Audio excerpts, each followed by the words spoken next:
Aste santu ezelan datorren, maiz Pasko bizteko egun befijoa. Paskoa de resurrección de Paskua horrek, segun aste santu ezelan datorren, alan gero etorten dire. Horrek ez dago egun befijoa, maiz Pasko dugu izena. Bera, por ejemplo, maietzan batien izele, bera, maietzan hogeizien bizele, dinoz aprilien bizen da, aste santu eurra ute bat dator.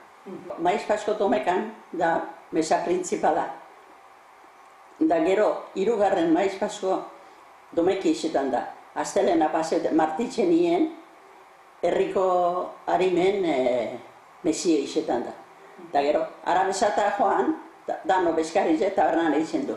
Eberto. Eberto. Eta hori maiz Paskoa, bueno, beti izine hemengo jaina Bai, beti, bai. Eta Bertoko patroie, Santo Tomas da.